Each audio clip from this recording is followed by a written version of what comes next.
Overcoming by Purefoy's Girl.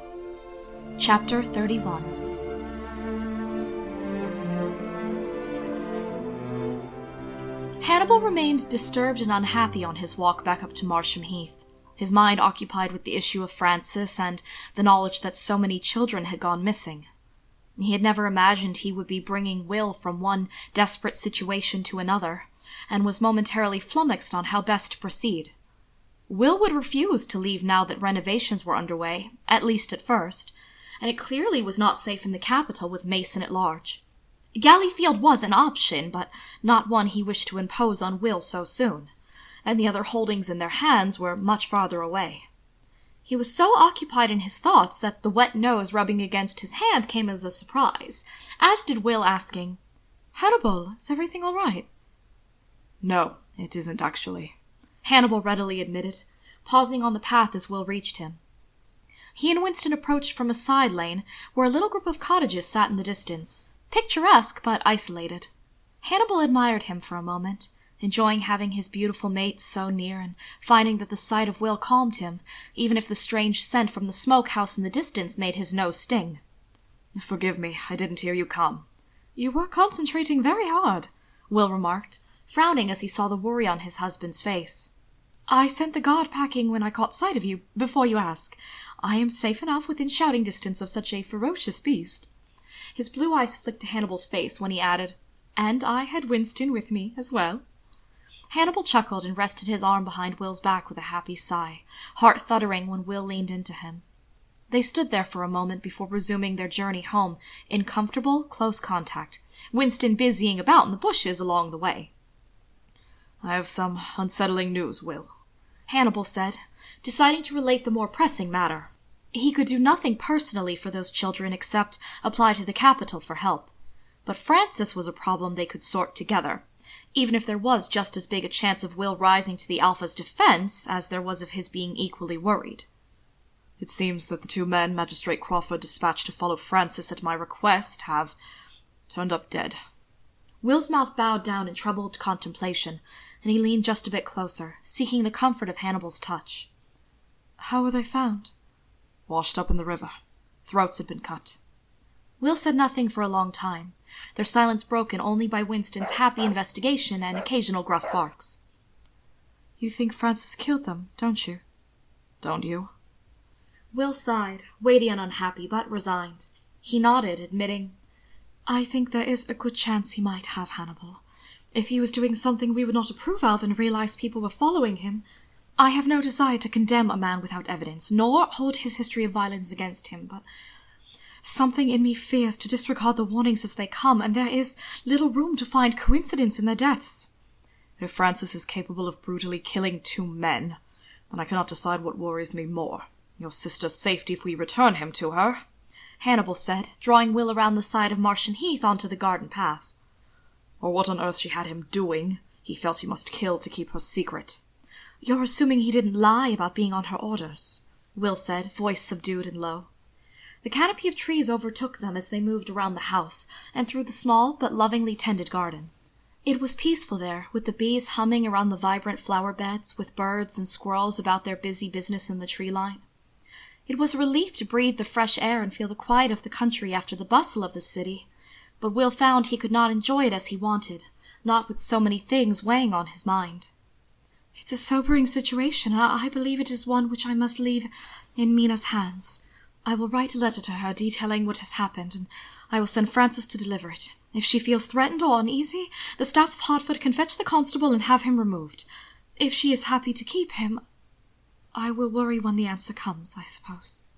"That seems the best course," Hannibal said, relieved that his mate was reliably sensible in most things that didn't include dogs. "Should Mina desire his absence," Will said, giving Winston more play on his rope, "then I want to assist him in finding work." Hannibal glanced at him, brows up in question.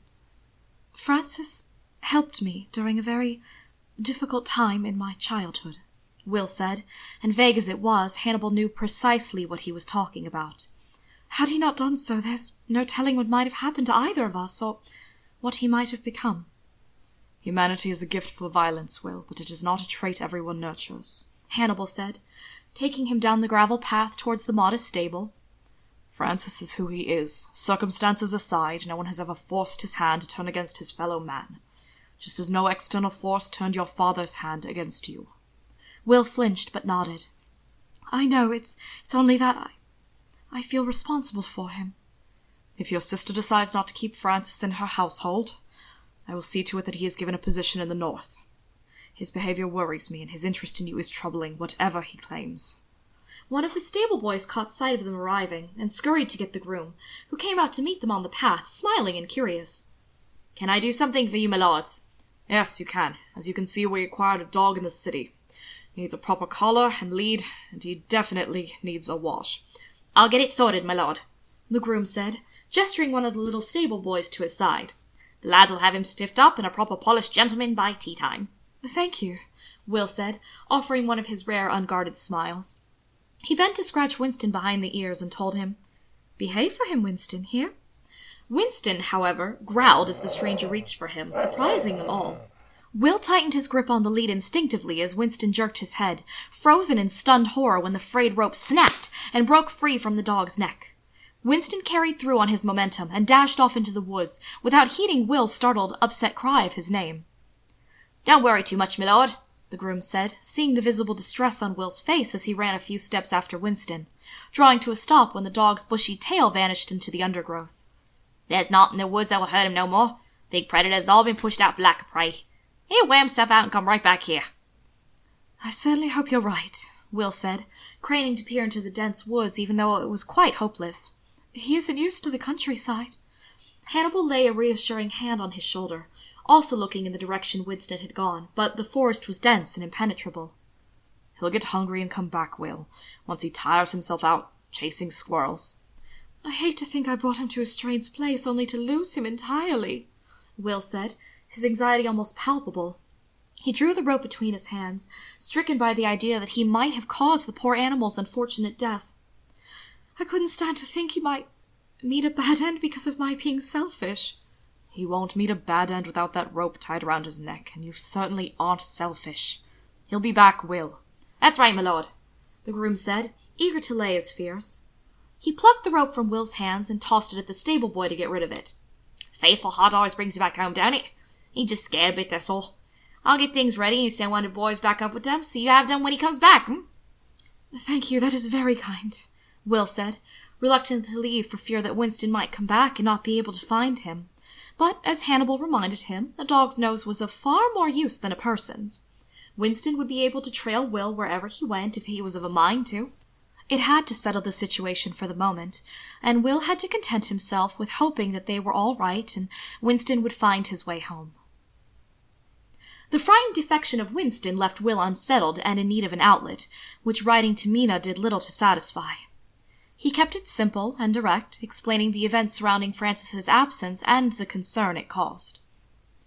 I find the wisest course, dear Mina, is to return Francis to you, as he is more danger to my peace of mind than any unknown assailant is to my safety. If you do not send him to the capital on your business, if you feel you are no longer safe in his company, please go at once to his grace and simply say so. Francis will be given lodgings down in Hertford Town until Hannibal can arrange suitable employment for him in the north. The other possibility is one I dare not entertain but must address. Mina, if you have sent Francis on some task and he has felt compelled to murder 2 men to protect the secrecy of your interests, if he did, indeed, murder them in truth, then I pray you would confide in me what manner of unsavory situation you are embroiled in, and allow my husband and I to assist you. You are my sister. We shared a womb before we shared a cradle, and there is no horror of deed that could affect my love for you. I will do everything in my power to help you, no matter what. He closed with his usual well wishes and love and prepared the letter for sending, taking a deep breath to steady his nerves. He wished he had accepted Hannibal's offer to remain with him, but his husband had his own letters to write, and he had no desire to alarm Francis. He also had no certainty that Francis had done anything wrong in the least, but his instincts warned him that something simply wasn't right.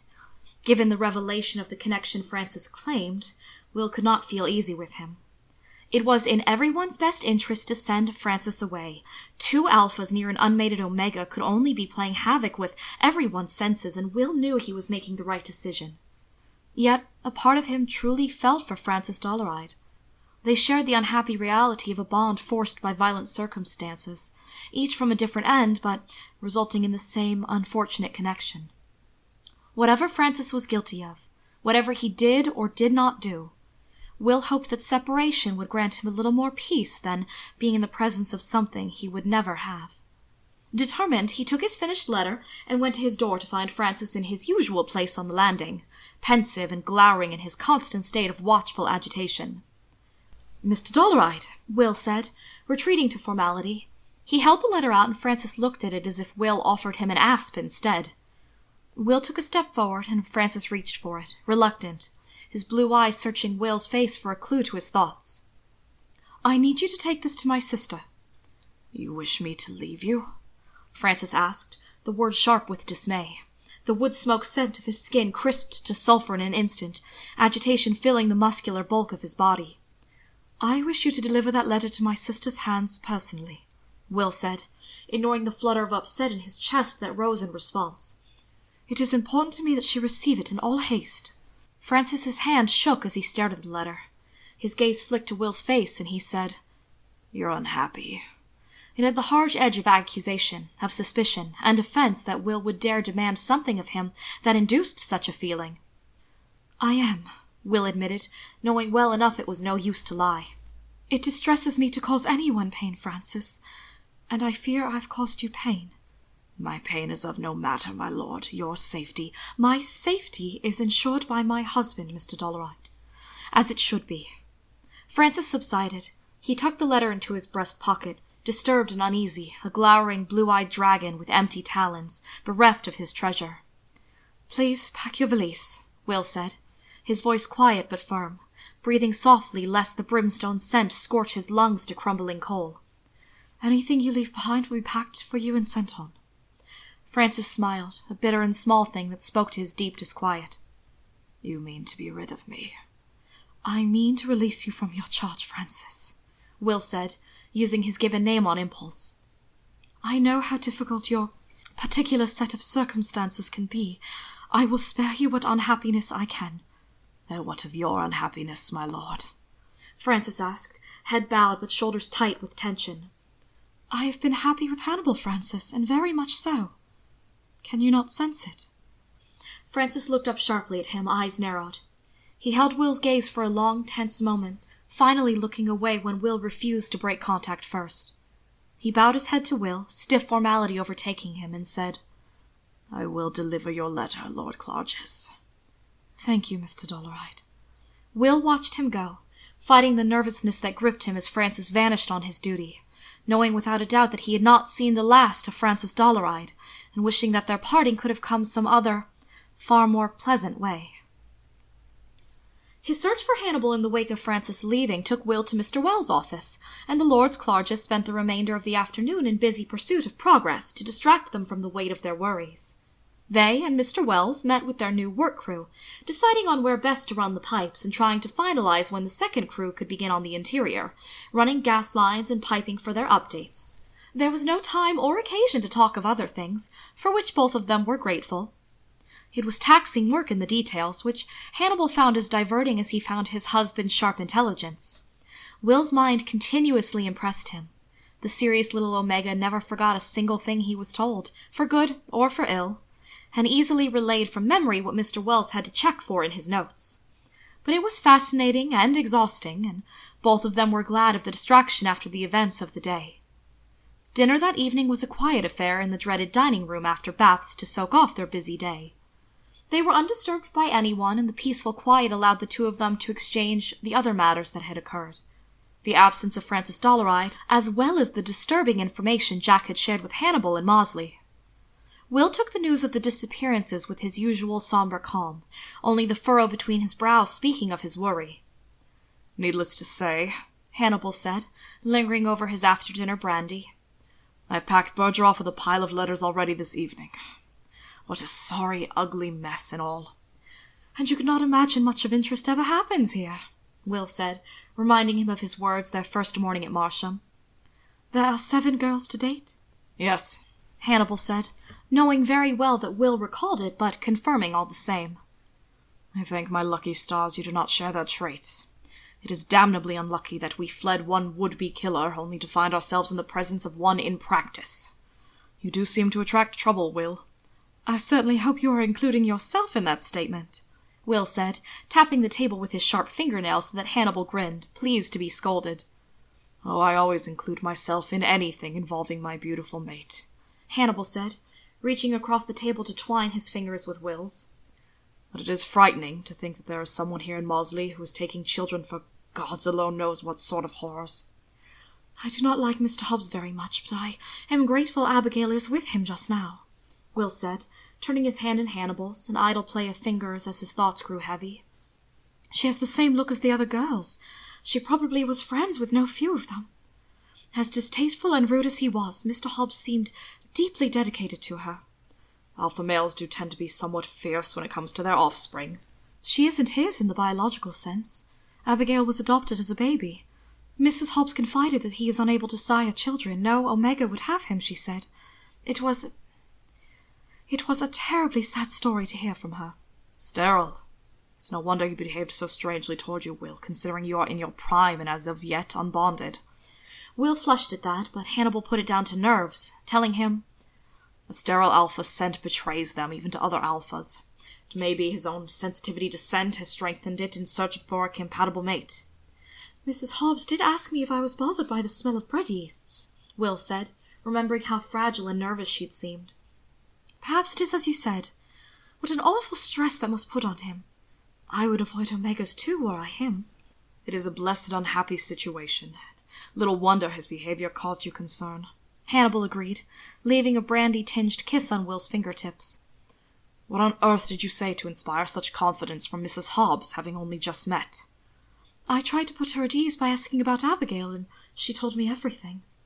It seems to burden her, the poor woman. She believed my interest to have a more sinister purpose related to Abigail's adoption. She said that Abigail has expressed an interest in finding her birth parents, which has understandably upset them all. Mr. Hobbs was incensed that day in the woods when I mentioned Abigail by name, and Mrs. Hobbs was so very nervous when I visited this afternoon. Are you certain the lectors have had no dealings with the Hobbs?"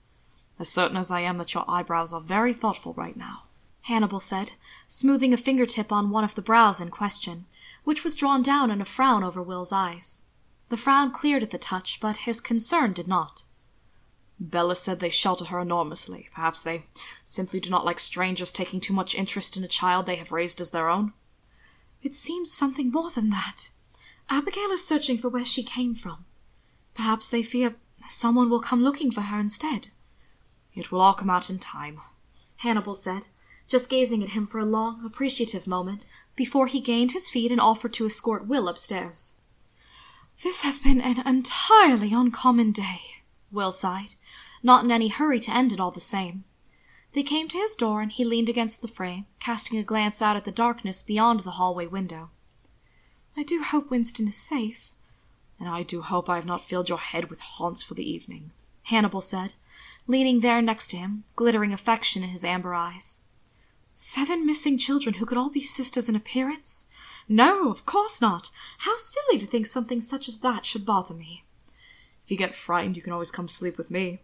"Is that an offer for comfort, Lord Clarges? Or do you wish to better make acquaintance through an absence of clothing?" "Perhaps," Hannibal murmured, and tipped his head toward Will's. The newel post lamp was lit, the only light in the darkened hallway. The distant glow of its warm orange light cast shadows on the planes of Hannibal's face, throwing dark hollows beneath the curve of his cheekbone and pooling at the corner of his mouth. Will's smile faded as lips parted, his lids dropping to shield his blue eyes. He felt the irresistible urge to kiss Hannibal's lips to find out if they tasted of brandy and darkness. Hannibal's warm breath teased his mouth when he asked, "May I?" Will tipped his head and captured Hannibal's mouth instead, turning to cup his cheek with one hand, the other falling to Hannibal's waist as he stepped close. The exquisite pull and gentle urgency of lips and tongue would never cease to be as blissfully exciting as it had been the first time. Each kiss seemed a first kiss, in truth, just as thrilling, just as nerve-wracking, just as deeply fulfilling. There was a soft embrace of flesh and scent, confirmation that they were here, that they were together. This pleasant escape was a tender reminder that, for all the horrors outside these walls, They were warm and alive, and reaching for one another, a much-needed comfort for them both. It brought such a rush of trembling relief to him that Will was hardly aware of Hannibal's hands at his back, tugging him close until they pressed into each other, tense and trembling. Something shifted in the kiss, the reassurance overcome by desire. Every plunge of Hannibal's tongue within his mouth, every answering press of his own, every half-smothered moan that escaped them both only to be swallowed between them, all of it stoked the fevered weight in Will's belly, fed by the answering ache of hunger flooding him from his bond to Hannibal. "Will," Hannibal whispered, breaking the kiss to suck on his lower lip, sharp teeth grazing his silken skin. "You will be the undoing of me."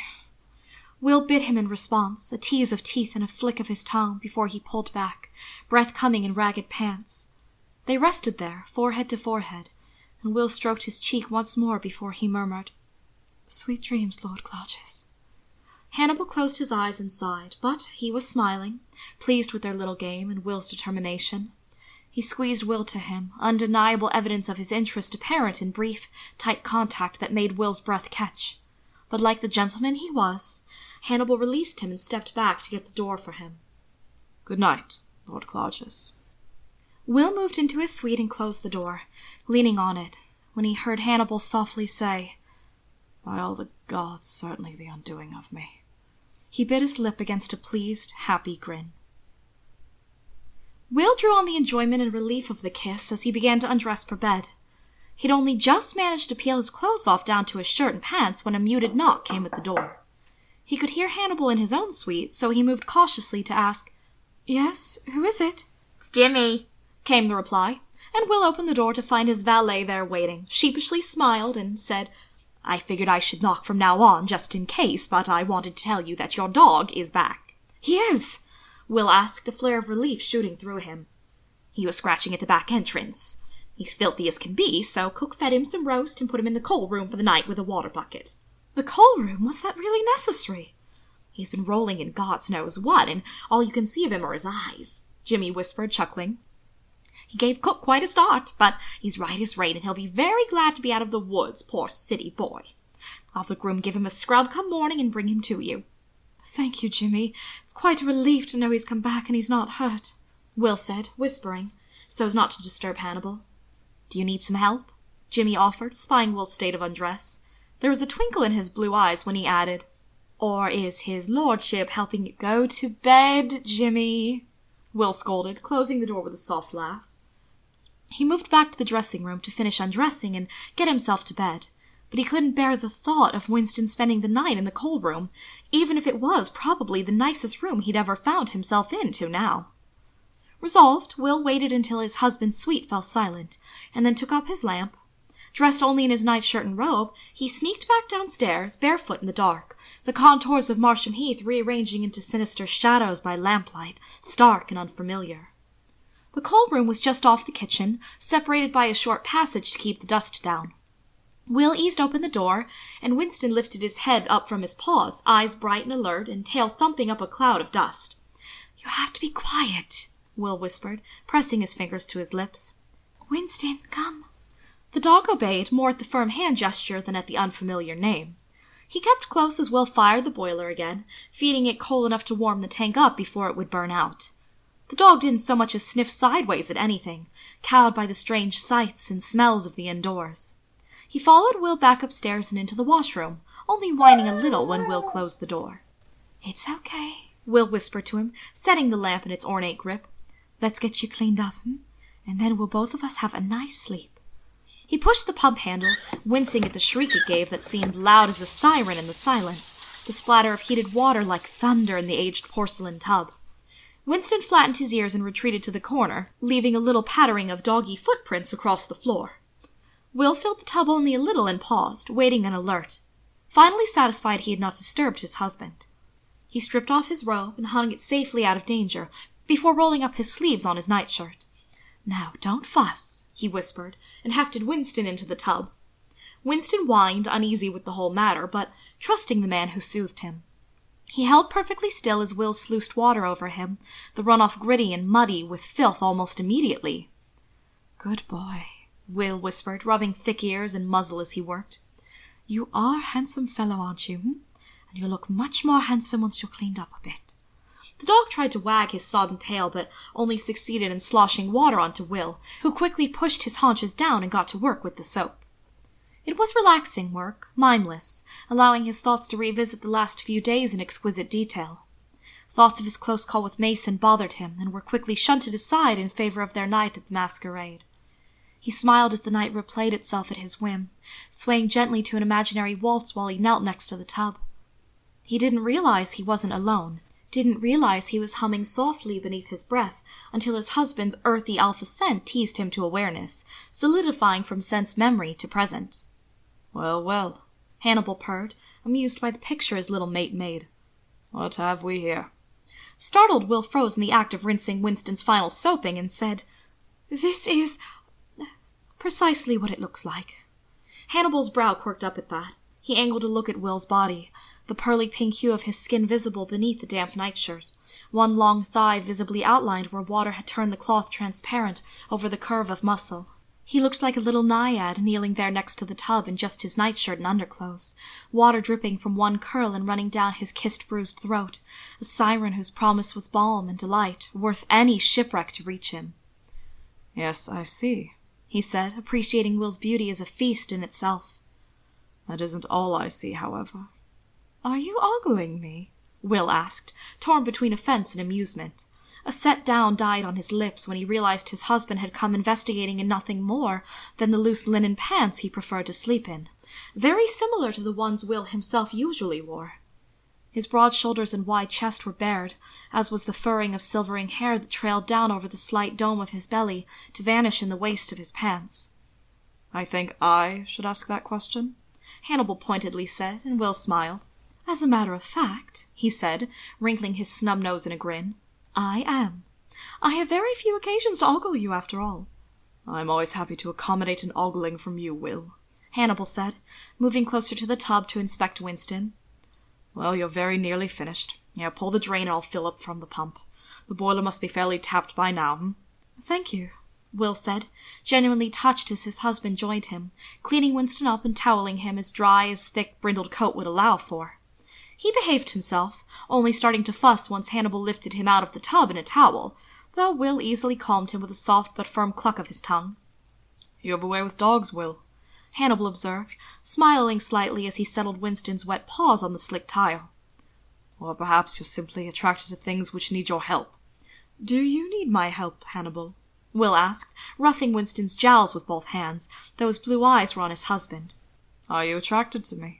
Hannibal asked with a smirk, feeling Will's eyes tracing the slope of his shoulders again, furtive and aware. Will chuffed a low, embarrassed laugh, his little Omegan fangs bared in a grin. "I don't think attraction can be questioned, but I also don't think either one of us is interested in a quick burning bonfire." "Nothing so banal as that could ever bring us satisfaction," Hannibal murmured, reaching out to smooth Will's hair back from his forehead, smiling at the way he leaned into his touch ever so little. "But if you're ever so inclined, there is no law saying we can't enjoy feeding our little flame." Will turned his face just slightly, scenting Hannibal's wrist. Even through damp dogs, soap, and well water, the mouth-watering flavor of his alpha scent rose to the top, and Will drew it in, exhaling on a soft sigh. "What would you feed it?" he asked, hands idly stroking the restless dog's head. He looked at Hannibal from beneath the heavy fringe of his lashes, his gaze all the more sultry for its innocence. "Anything," Hannibal said, voice falling to a husky purr. "Anything, even though I am not yet decided on accepting the fullness of your advances?" "Your decisions are your own. I am content to wait until such time as you decide, preferably in my favor. Being near you is a pleasure of its own will. Everything else is a gift that is yours to give when it pleases you." It gave Will a visceral thrill to hear it, to have acknowledgment that there was this vast and voracious attraction between them that pleasures of the flesh were incidental to, something to be experienced as a culmination of their mutual regard, enriching it all the more. "With every gesture you make, every flutter of your eyelashes, every touch of your tongue to your lip, every lift of your eyes to mine, when you look at me clear to my depths, you're feeding it," Hannibal said, the admission felt as much as heard. "To hold you, to be near you. Croesus himself would envy my fortune." Will leaned into his touch just a fraction more, before retreating. his blue eyes almost brown in the lamplight, the most beautiful eyes Hannibal had ever seen. He let his hand fall from Will's cheek and straightened, satisfied that he'd made himself clear. Will's eyes tracked him, noting how he opened the doors, first to his own suite, and then to Will's, the options standing just as wide. Will hadn't a chance to ponder the significance. Winston saw his opportunity and made a break for it. He bounded out of the washroom straight across Will's bed and dove beneath the skirt on the corner writing desk. "Winston, oh, look at what you've done," Will said, staring at the bedding marred with wet paw prints and a trail of sooty drips. It struck him funny somehow, his long day and the absurdity of what had just happened colliding to create a burble of amusement that he simply couldn't hold back. He laughed, horrified but amused, and Hannibal glowered at the scene before him. "I am so sorry! Oh, gods, what a mess!" Hannibal turned back towards his suite, and for a moment Will was certain he was going to walk right past him and call it a night. Instead, he scooped Will up by the waist and carried him into his bedroom, leaving the door standing wide behind him. They fell in a tangle on Hannibal's bed, exhausted and laughing and damp from Winston's bath, unable to put up a moment more of fight. "This is nice," Will sighed, his legs tangled with Hannibal's, his husband's strong arms tight around him. His fingers twined in the hair over Hannibal's heart, teasing and light until they stilled, his breathing evening out. "Are you sleeping already?" Hannibal asked, drawing a deep breath as his lids fluttered close. You smell like wet dog," Will said, the words half a sigh as he snuggled against Hannibal's body, the chill from his damp clothes vanishing with Hannibal's alpha heat.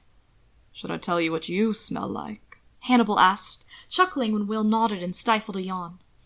He pressed a kiss to Will's temple, tender and soft, where the faintest trace of his bruise was still visible.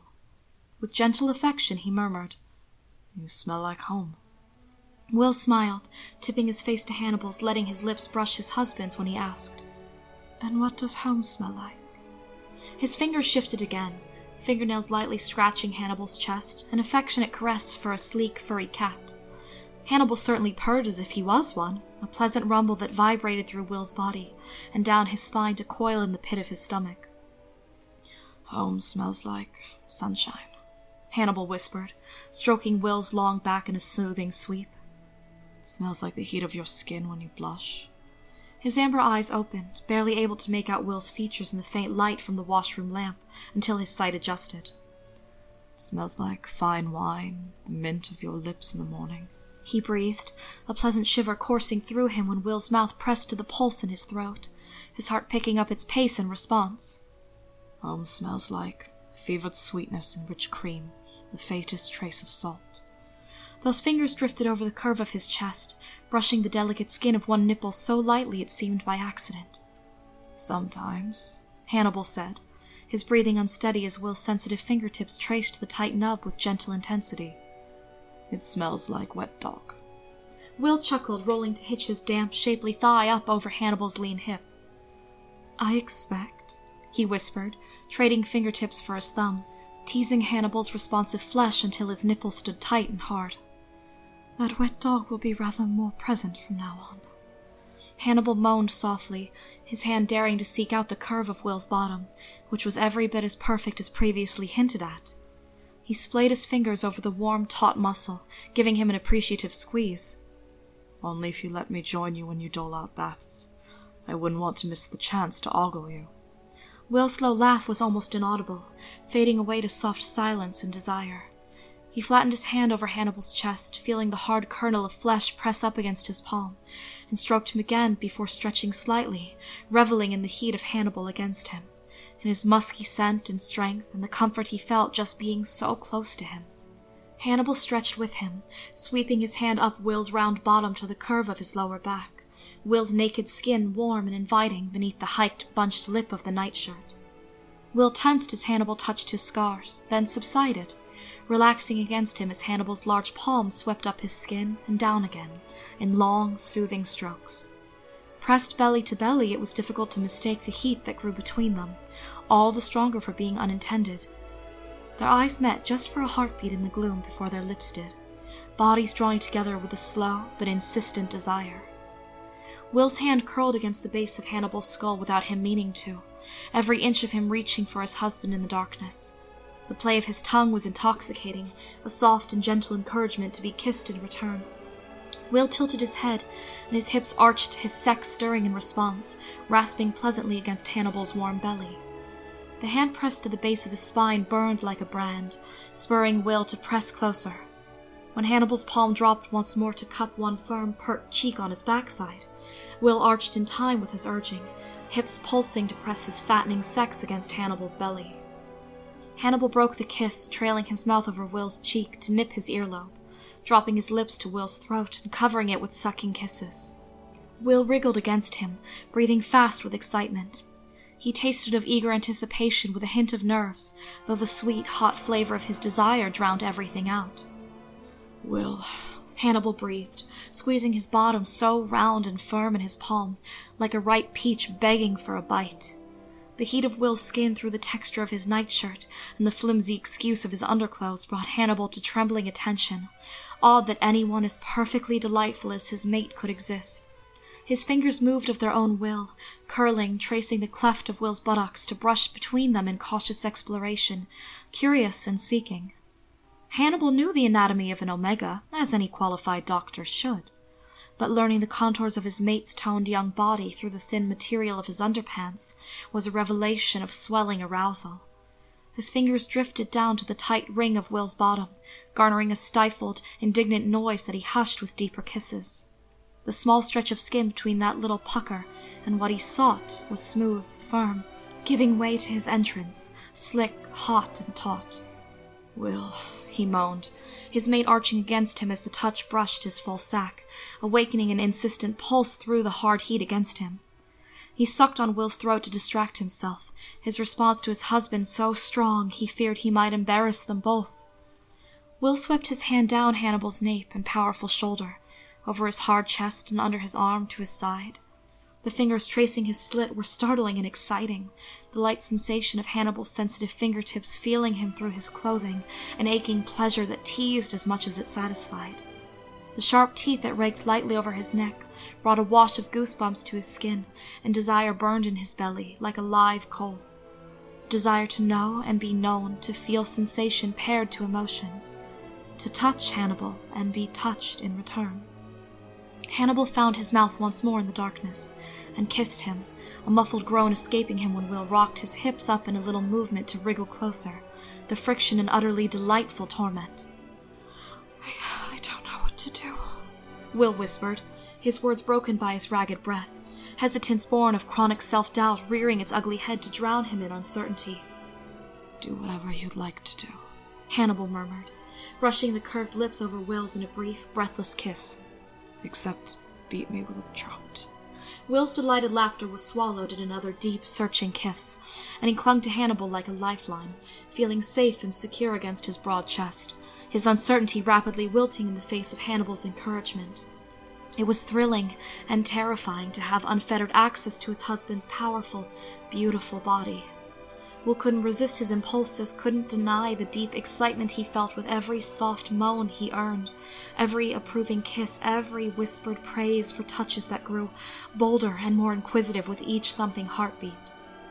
Will returned Hannibal's tender worship, returned those lazy, sweet kisses and gentle seeking touches, chasing a shiver down the valley of Hannibal's spine, tracing a path over his side to his belly to find where the hair began to thicken as it swept lower.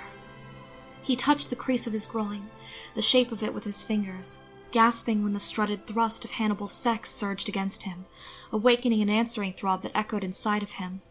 He felt empty but full, as if this need might unfold from within him like a flower opening petal by petal until he was ready to be plumbed to his depths. Will moaned when Hannibal curled his fingertips against that small, wet, and waiting place yet again. The desire to allow it was heady, immediate and insistent, like the need he felt during his heat, and all the sweeter for not being so steeped in wretched desperation.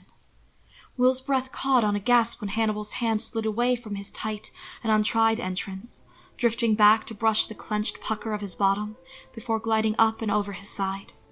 Those gentle, questing fingers moved dangerously close to where Will's own ready sex tested the bonds of his underclothes, pushing up against the cloth to pulse between their bellies.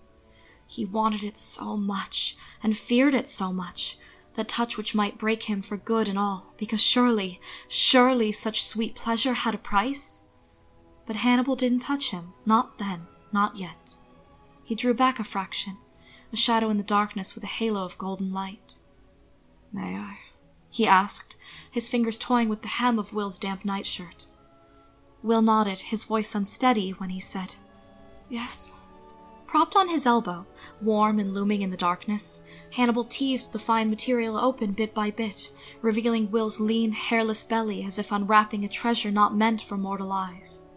Hannibal found that Will's knees, dangerous as they were, could not hold a candle to the expanse of his trim, flat belly. He took his time touching him, feeling the texture of Will's soft skin, the way his body tightened and shifted at his touch. Will's breath came out in a stuttering exhale of excitement when Hannibal slid the cloth off of one shoulder, fingers tracing the curve of his chest and mouth parting in soundless approval. He was perfect. He was poetry given form and breath and life, so achingly beautiful that Hannibal fixed this moment in his mind, greedily hoarding it for those lonely nights when his mate would not have him, for a quiet moment when he could capture Will on paper. Half-lidded eyes and parted lips and flushed cheeks, an exquisite ode to love. Will shivered in the sudden cold, but Hannibal's heat chased it away, leaving him secure in his husband's promise to him, only as far as he wanted, and no more. The impulse to touch came on the heels of the impulse to know, as if there were no part of his husband that Will was content to leave in mystery, even down to his skin. Intimacy was something neither one of them was accustomed to, or had ever felt was necessary, yet it came to them naturally with one another, and neither wanted to stop it. Will wriggled his other arm free and flung the nightshirt to the floor, bared to his husband's gaze but for his underpants. He could feel Hannibal's amber eyes searching his chest, and his nipples tightened in reaction. He bit back a gasp, hips canting up in a brief, hard friction that made them both shudder hard, and roused his husband once more. "You are absolutely incredible, Will," Hannibal murmured, entranced by the plump, large nipples darkening beneath his gaze, twin shadows of color on the pale canvas of Will's body in the lamplit darkness. There was a fullness to Will's chest that enticed him, neither masculine nor feminine, but perfectly both, perfectly neither. The shape was enhanced by his husband's active lifestyle, defining the gentle curves of his chest and creating two plump, little handfuls offering up his large nipples. Those alluring peaks tightened even more in response to Hannibal's appreciative gaze, and he whispered, "You're very sensitive, aren't you?" Will nodded, wetting his lips, aching with the desire for Hannibal to touch him there. He could feel Hannibal's pounding pulse echo in the throb of flesh, pushing up between his spread legs, and was seized with the sudden desire to close his oft-discussed thighs around that tempting bulk until Hannibal came undone. It left him simultaneously appalled at himself and achingly aroused. Hannibal lifted his hands to Will's cheek, turning it to graze his knuckles over the curve of his jaw and down his collarbone. In a throaty whisper, he asked, "Do you touch them?" "No. It bothers me, even when my clothes brush them, so I try not to touch them at all. Jimmy binds them for me." What he really wanted to say was that he wanted Hannibal to touch them, and bit his lip to hold it back. He almost couldn't restrain the noise that threatened to escape him when Hannibal asked, "May I?" Will nodded, the movement jerky but certain. Mouth parting in anticipation, Hannibal shifted and bent his head over Will's body to exhale softly over one ruddy peak, a deep shudder running through them at the thought of what he was about to do. Will moaned, arching his throat up in offering, eyes sweeping closed as the warm heat brushed his hard nipple. He swallowed with difficulty, his fingers squeezing at Hannibal's shoulders, digging in hard when Hannibal lightly flicked his tongue over the taut peak, jutting up as if it begged to be teased. Will sobbed, gasping, straining against Hannibal's grip, and pushing up to feel more of Hannibal's hot, wet tongue on sensitive skin. Another stab brought another flush of pleasure, and he writhed, his flesh throbbing at the touch, tender and aching. "You are very sensitive," Hannibal whispered, a husky deep purr that sent hot breath spilling over Will's slick nipple. He whimpered, a flush suffusing him from his cheeks to his knees, as his body eagerly responded to Hannibal's ministrations. The steady, instinctive push of groin against groin tested Hannibal's strength to the point he wasn't sure if he could hold back much longer. Eyes half closed in sensual delight, Hannibal curled his tongue around Will's nipple and fastened his mouth over it, sucking lightly, lashing the pointed nub with his tongue. He palmed the softness of his chest, cupping him to better lift Will's heated flesh into his mouth for a gentle graze of his sharp teeth. Will bucked against him, the scent of his body suddenly stronger as he writhed, a mouth-watering sweetness that Hannibal wanted to devour at its source.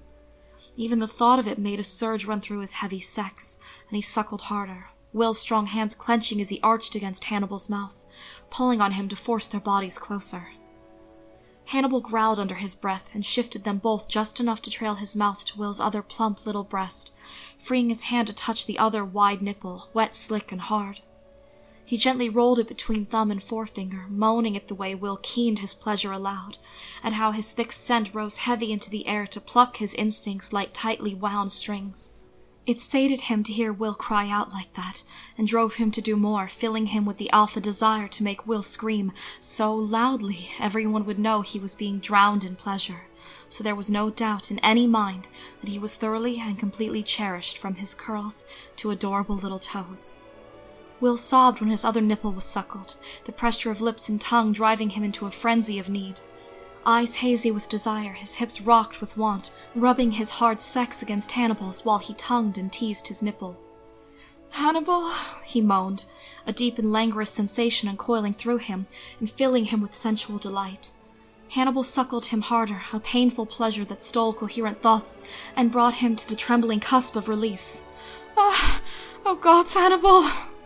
Hannibal closed his eyes, taking his own pleasure in Will's soft moans, in the throb of his full sex, in the way those slender fingers flew to tangle in his hair, urging him on and tugging.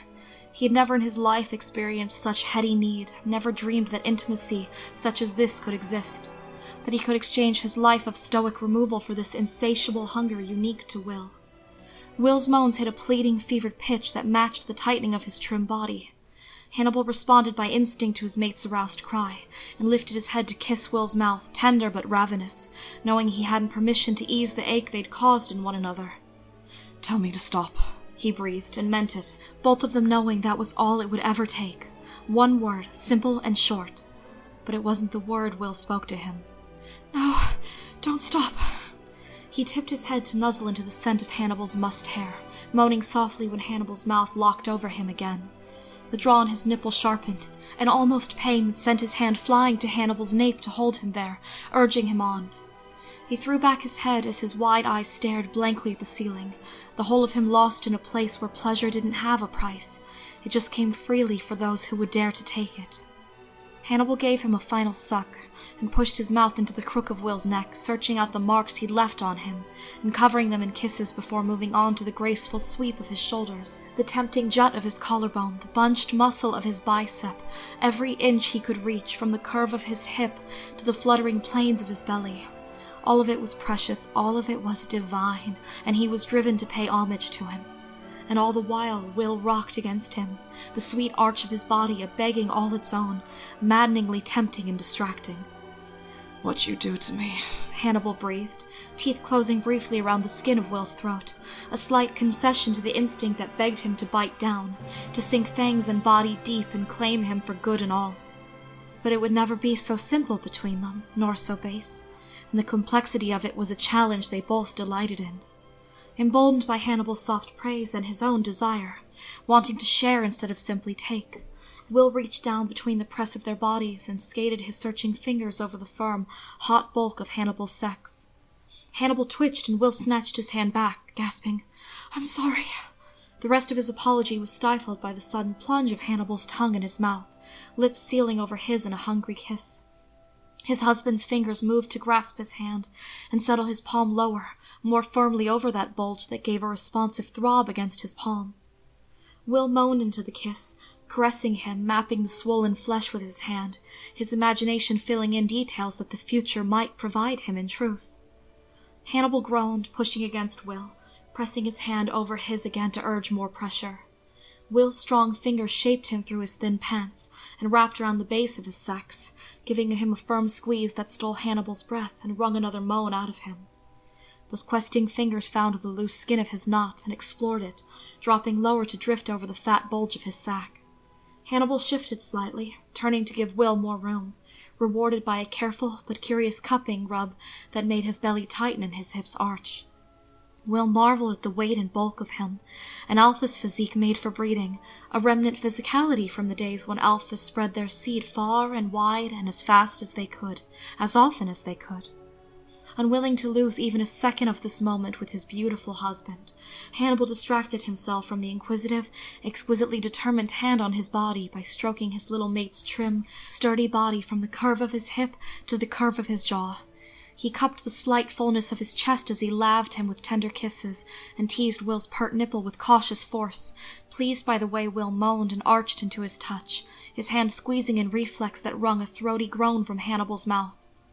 He stifled it by sealing his mouth over Will's, a raspy, rumbling purr breaking from him. He closed his eyes and lavished Will's soft lips with attention as his mate's deft and intuitive fingers found and tested the most sensitive nerves of his foreskin. A blunted touch felt keenly through the fine linen of his pants. Hannibal returned the favor, a throaty moan breaking from him when he cupped his mate's sex, and his knot began to rise in response to his looming climax. Full, hot flesh filled his seeking palm, doubling his arousal when Will pushed against him with a sobbing, startled cry of excitement, tongues twined and mouths meshed. It was far more intimate than either had first intended, and far more enjoyable than they had ever expected. Entwined with his husband, sharing kisses and teasing, coaxing touches until pleasure spilled over into trembling, shared release, gasped against each other's mouths. Will was forced to admit he was deeply attracted to his mate. It wasn't their improper bond. It wasn't even the fact that Hannibal was an exemplary example of alpha, strong and virile and in a position of power. It was the crinkle at the corner of his eyes when he smiled. It was the way the most minute expressions could show on his face, saying so much without saying a word.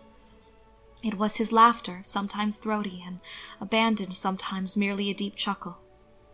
It was the stark, bone-deep relief in his amber eyes when he swept Will up into his arms and said, "Gods, if I had lost you!" It was the way he frowned when something displeased him, how his thoughts showed in his eyes as he considered ways to change that which he did not like, and how fearlessly and confidently he then changed those things, starting with himself. It was how much he had already changed, how willing he was to admit what he had done wrong, how eager he was to correct himself and make amends. It was 1,000 little things that, taken as a whole, became a brilliant glow in the darkness of Will's heart, filling him from the inside out, finding all the cracks and mending them with something far more priceless than gold.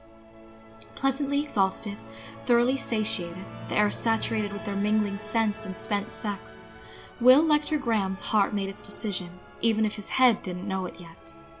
He felt a vast and bone-deep relief that left him relaxed and content, kissing his husband as the lamp burned out and left them in the darkness, still stroking one another through their sticky clothing, still catching their breath. "Well, I wouldn't say there was an absence of clothing," Hannibal murmured, laying kisses up the column of Will's throat before nuzzling into him, utterly at peace. "But I think we've better made one another's acquaintance." Will chuckled, still throbbing with the aftershocks of pleasure, unable to summon an ounce of shock as the liberties he had allowed his husband to take with his person, or the liberties he'd taken in turn. "That was rather educational," he whispered, turning to nuzzle Hannibal back, glad of his heat and the way Hannibal lay draped over him. "I never imagined so much could be accomplished in one's undergarments." Hannibal laughed, a soft rasp of sound in comfortable silence. He kissed Will's temple, a hint of concern in his deep voice when he asked, "Are you happy, Will?" Will shook his head, a smile curving his full lips. "Yes, Hannibal, I am." He waited for regret to overtake him, for the worry to settle in, the dread he always felt when something went too well for too long. But it didn't come. It was as if he was stronger for Hannibal's presence, braver, less vulnerable to being stripped of what was precious to him. Or perhaps it was simply that he had finally had something precious to protect, something too dear to risk losing after all this time. "It's yours as long as you desire it, Will," Hannibal told him, as if sensing the turn of his thoughts. "Nothing will take it from you, not if I can help it." He placed hungry, loving, lingering kisses on Will's brow, his ears, his cheeks, nose, and mouth, on his throat and his shoulders, all the while breathing his name with awed reverence. Will certainly felt revered, felt treasured. but more. He felt loved, and what had happened between them was the result of that feeling, not the cause, and just as it should be. I will return it to you in excess of your expectations, Hannibal reminded him, tucking Will close to keep him warm. For as long as you will have me. Will smiled and nuzzled Hannibal's warm throat, content to drift with his husband into the waiting arms of Morpheus. Morning brought the crew up from the village along with Abigail, back from her trip with her father to resume her duties at Marsham Heath. One of the Magistrate Crawford's men accompanied the workers as well, the same young officer who had escorted Will the day before, much to Will's consternation. I don't want to hear any arguments, Hannibal said, kissing the frown off Will's face as they rose from their breakfast. Will's initial embarrassment had died a quick and definitive death under Hannibal's relentless determination not to acknowledge it, though he blushed furiously every time he caught Hannibal looking his way, as if he knew his husband was thinking of last night. In his defense, Hannibal most certainly was. If you will not accompany me today, then someone will be with you in my place. One of Jack's men will remain at Marsham Heath until we return to Hertford, Will. I insist on it. This is hardly necessary, Will said, refusing to be kissed into good humor, though he hoped his husband would continue trying. Mason Verger is being hunted by your Mr. Tyr as we speak, and there are far too many people. Will, Hannibal said. The gentle reproach in his voice stilled Will's protest better than the kiss that followed. I cannot bear the idea of you being in danger, and even you must admit that in some things you are terribly impulsive. Will's frown returned full force, but it was more thoughtful this time, less offended. He didn't resist when Hannibal embraced him, hugging him tight with a little sigh of contentment. Please allow it. For my peace of mind. Will heaved a sigh, thoroughly put out, but nodded all the same. You could come with me, Hannibal coaxed, but Will shook his head. No, there's far too much work to be done, and I want to be here for the first stages. Marsham Heath needs delicate handling, and I will not have her harmed through inattention. Hannibal's brow shot up, and he smiled, saying, Precisely the argument I should use for you, Will. In fact, when I return, I will try to seduce you. Oh, really? I will not have you harmed through inattention, Hannibal teased, earning himself a sharp slap on his flank for his pertness. Ah, but I had hoped an entire day without me will make you more amenable to my seduction. I dare hope I might get some work done, Will said, fishing his spectacles out and putting them on, his gaze pointed. Off you go. Hannibal tipped Will's head up with a soft touch under his chin, and planted a thorough kiss on full lips, warning him, I'll be back soon. Will held his gaze for a long moment, the shadow of past partings darkening the vivid blue of his eyes. But Hannibal felt a thrill of victory when his little mate said with a small smile, I know you will, Hannibal. A faithful heart always brings you back home, doesn't it? Hannibal grinned, recognizing the saying, and sharing a quiet moment of amusement with his husband. They drew apart reluctantly, Hannibal holding on to his hand until that too was relinquished, though not without a parting kiss. Will smoothed his jacket once Hannibal was out of sight, delaying a moment before moving to the window. He watched his husband emerge onto the drive, moving with swift surety and grace to mount his horse. He felt fairly caught out when Hannibal's eyes turned to find him there in the window, drawn to him in a way that defied explanation. But Hannibal only lifted his hand, a gesture which Will returned to him with a smile, even as his husband rode away. The pain of parting was no less sharp, but his heart was lightened by the knowledge that Hannibal would come back to him. He would always come back to him. Will could feel it in his bond, and that was enough to quell the ache to a bearable, dull pain. Winston yipped, and Will turned, as surprised to see Abigail before him as she was to find a dog before her. Miss Hobbs, please don't mind Winston. He's friendly. Is there something I can do for you? Lord Clarges, I came to beg a favor of you, she said, so nervous that she trembled with the force of it. I need a moment alone with your husband, and you are always so kind to me. May I ask why you should make such a request, Abigail? Will asked, her visible agitation lifting the fine hairs on his nape. I mean, you know, she said, a soft brittle laugh escaping her. Her fingers clenched and unclenched in her apron. I mean, he purchased that hat for me, and you've been talking to my mother, Abigail. I purchased the hat for you because I find you a bright, pleasant girl, and wanted to do something kind for you, Will said, rapidly growing uncomfortable. Hannibal had nothing to do with it. No, she said, shaking her head, her eyes rounding.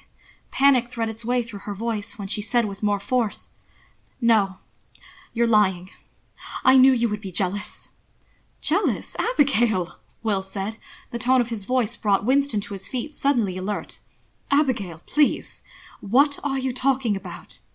"You're jealous because I came first," she said, her freckled cheeks flushed with bright color, and her mouth trembling. Tears stood in her wide blue eyes, thickening her voice. Will could feel her fear, her uncertainty, could practically taste the desperation in her, the terror that her course of action was for all the wrong reasons, and she would rather die before admitting it. A child's devotion to their beliefs, the reckless tendency of youth to wager everything on a single play. "You can't stop me, you know. I'm going to tell him no matter what." "Abigail, you aren't making any sense." "I'm telling Lord Clarges he's my father," she said, the words breathless as if she had shocked herself. Her chin tilted up when Will only stared at her, aghast, and she said again with wavering force, "I'm telling Lord Clarges he's my father." "Abigail, wait!" Will said, but she was gone in a trice, fleeting like a doe before the hunter's dart. Will hastily put Winston on his lead, before following after her, not wishing anyone to be hurt over a misunderstanding, and certainly not wanting Winston to bite in their shared agitation. He heard her barrel through the kitchen and out of the servants' entrance, cook's indignant shouting broken by the slamming of the door. "My lord?" Will brushed past Mr. Thatcher and hurried outside in time to see her go sprinting down the lane, skirts bunched in her hands and her slim legs pounding like little pistons with the force of her flight. "Abigail!" he called, relieved that she hadn't gone into the woods. "Abigail, wait! It isn't safe!" The crew was already hard at work under Mr. Wells's watchful eye, but they exchanged looks and one of them piped up. "She's safe enough on the path, my lord." Will watched her go, feeling helpless as he lost sight of her. 7 other girls just like her had vanished into thin air, he knew, and hoped that bright daylight and being on the path was enough to keep her safe. "My lord, you seem perturbed," Mr. Thatcher said, wobbling out onto the stoop, not venturing on to gravel, which was dangerous to unsteady feet. "I am incredibly perturbed, Mr. Thatcher," Will said, shushing Winston when he began to bark. "I fear that my attempts at kindness have only resulted in hurt feelings." Mr. Thatcher nodded, though Will rather doubted he'd heard. "Her mother will see to her," the old butler said, proving Will wrong on that count. "Miss Hobbs has been dreadfully unhappy for nearly a year now, my lord. It's frightening not having a place to belong, and to find you aren't who you've always been told you are." Will flinched, knowing well enough how that felt. "Do you know where Abigail came from, Mr. Thatcher?" "I cannot remember, my lord, time passing as it does," Mr. Thatcher said, his wrinkled face puckering in thought. "The Hobbses never did say, plus one day they had a little girl no one knew anything of." "But there were rumours," Will confirmed, wanting to get to the heart of the issue. "There are always rumours, my lord, some more believable than others," Mr. Thatcher said, the disapproval heavy in his voice. "Were there ever any rumours involving my husband?" Will asked, nerves sharpening his voice. Mr. Thatcher mulled it over, then shook his head. "Nary a one, my lord." Will's anxiety made room for puzzlement. Where on earth did she get such a wild idea? "My lord?" Mr. Thatcher asked, genuinely not hearing him this time. He looked very worried, however, when Will headed towards the lane with Winston at his side. "My lord, where are you going?" "To get some answers," Will said, striding away from Marsham Heath with purpose, so intent on his goal that no one dared stop him. Even Magistrate Crawford's young officer seemed hesitant to approach him, and opted to follow the troubled, unhappy Omega from a safe distance as he headed down toward Moseley in search of the truth.